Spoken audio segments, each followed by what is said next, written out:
नमस्कार दोस्तों, आप देख रहे हैं डाक गली यूट्यूब चैनल। आज की कहानी में आगे बढ़ने से पहले खौफनाक और डरावनी कहानियां सुनने के लिए चैनल को अभी सब्सक्राइब करें। आज की कहानी रत्नागिरी में रहने वाले नीलेश की है। तो चलिए बढ़ते हैं आज की कहानी की ओर। मैं अपने दो दोस्त रोहित और राहुल के साथ नागपुर इंटरव्यू के लिए निकला। हम तीनों शाम को रत्नागिरी से निकल चुके थे। 2 दिन बाद हमारा इंटरव्यू था। हम तीनों मस्ती करते हुए नागपुर की तरफ बढ़ रहे थे। कार में ही चला रहा था। हम लोग पहली बार नागपुर जा रहे थे। रात के अंधेरे में पता ही नहीं चला हम कब गलत रास्ते पर चल पड़े। बहुत ही कच्चा रास्ता था वो सड़क के किनारे कुछ भी नहीं दिखाई दे रहा था। दूर दूर तक सिर्फ जंगल और खेत ही दिख रहे थे। मैं कार चलाते हुए बहुत थक गया था। मुझे आराम की बहुत ज़रूरत थी। हम तीनों रहने के लिए होटल या गेस्ट हाउस ढूंढने लगे थे, लेकिन हम लोगों को दूर दूर तक कुछ भी नज़र नहीं आ रहा था। तभी अचानक कहीं से गाड़ी के सामने एक औरत आ गई और मैंने जोर से ब्रेक लगाया। वो औरत अजीब तरीके से खड़ी हुई थी और वो लग भी काफ़ी डरावनी लग रही थी। वो औरत मेरी गाड़ी के पास खिड़की पे आई और बोली कि इतनी रात को तुम लोग यहाँ पर क्या कर रहे हो। हमने डरते हुए उससे कहा कि हम लोग यहाँ पर किसी होटल को ढूंढ रहे हैं रात रुकने के लिए। उस औरत ने कहा कि इतनी रात को यहाँ पर कभी होटल नहीं मिलेगी और रात को इस जगह पर रहना बिल्कुल भी सही नहीं है। तुम चाहो तो मेरे घर पर रात रुक सकते हो। मैंने उसे तुरंत मना कर दिया। मैंने कहा कि आपके परिवार को हमारी वजह से तकलीफ होगी। उस औरत ने कहा कि मेरे परिवार में मेरी अंधी सास और एक जवान बेटी है, उनको कोई भी तकलीफ नहीं होगी। जवान बेटी का नाम सुनकर रोहित की आंखों में चमक आ गई। उसने मुझे चुप कराया और उस औरत को तुरंत हाँ कर दिया। मैंने पूछा कि कहाँ पर है तुम्हारा घर। तो उस औरत ने कहा कि यहीं पर आगे खेत के पास। हमने उस औरत को गाड़ी में बिठाया और उसके घर पे जाने लगे। 5 मिनट ड्राइविंग करने के बाद हम वहाँ पर पहुँच गए थे। उसका मकान खेत के बीचों बीच था और उसका मकान काफ़ी पुराना और काले रंग का दिख रहा था। मेरा उस घर में जाने का बिल्कुल भी मन नहीं था, लेकिन राहुल और रोहित आगे आगे चलते हुए जल्दी से उसके घर में घुस गए थे। राहुल ने अपने कैमरे से उसके पूरे घर की फ़ोटो खींचना चालू कर दिया। तभी राहुल को दीवार पर लगी एक आदमी की फ़ोटो दिखी और उसकी भी फ़ोटो वो खींचने लगा। उस औरत ने कहा कि ये मेरा पति है, एक रोड एक्सीडेंट में उसकी मौत हो गई थी। हम तीनों ज़मीन पर नीचे बैठ गए थे और वो औरत चाय लाने के लिए बोलकर वहाँ से चली गई थी।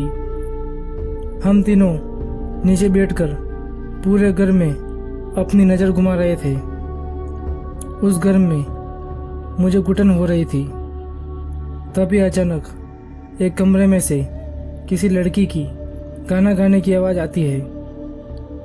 रोहित और राहुल उठकर उस कमरे में चले जाते हैं और वो देखते हैं कि सामने एक बेहद ही खूबसूरत लड़की बैठी हुई गाना गा रही थी।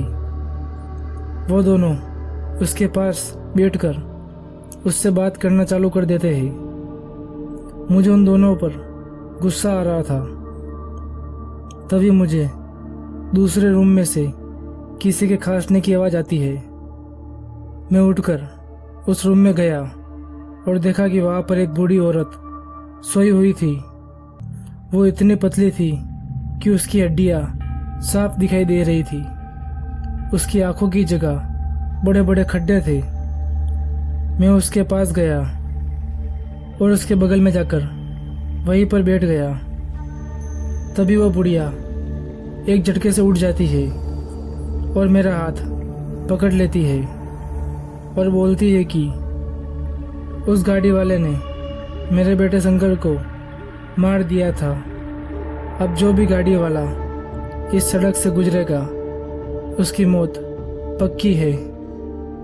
जब बुढ़िया ये सब बोल रही थी तब उसके मुंह में से कीड़े गिर रहे थे और घर की दीवारों से काला धुआं निकल रहा था। मैं समझ चुका था कि ये लोग कोई इंसान नहीं है बल्कि कुछ और ही है।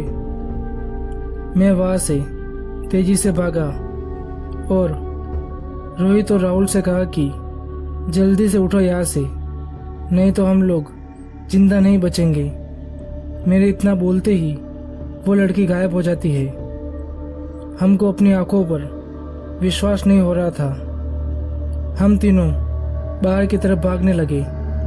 तभी अचानक वो औरत हमारे सामने आ जाती है और कहती है कि चाय तो पीकर जाओ, बिना चाय पिए मैं तुमको यहाँ से नहीं जाने दूंगी। उसके हाथ में जो चाय के कप थे उसमें खून भरा हुआ था। मैंने उसको धक्का दिया और हम तीनों गाड़ी में जाकर बैठ गए और वहाँ से तुरंत गाड़ी लेकर निकल गए। मैंने कांच में देखा कि उनका पूरा परिवार हमारे पीछे भाग रहा था। थोड़ी दूर आने के बाद हमने देखा कि अब वो लोग हमारे पीछे कहीं भी नहीं थे। हमने चैन की सांस ली। मैंने सड़क के किनारे अपनी कार को रोक दिया था। दूर दूर तक सिर्फ सन्नाटा छाया हुआ था। हम तीनों की हालत पूरी तरह से खराब हो रखी थी। तभी एक आदमी वहाँ पर कहीं से आ जाता है और हमारी इस हालत की वजह पूछता है। हम तीनों उसको सारी बात बताते हैं। तभी मेरी नज़र उस आदमी के चेहरे पर पड़ी।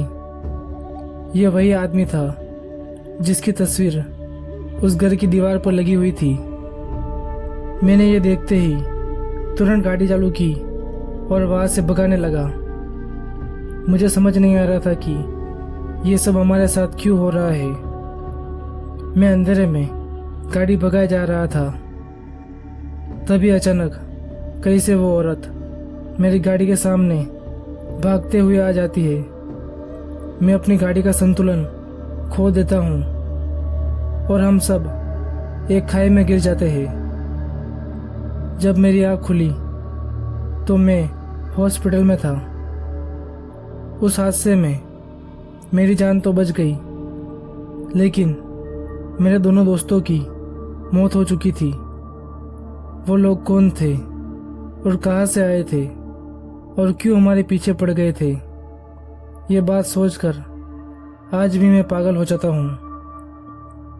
तो दोस्तों, आज की कहानी में बस इतना ही।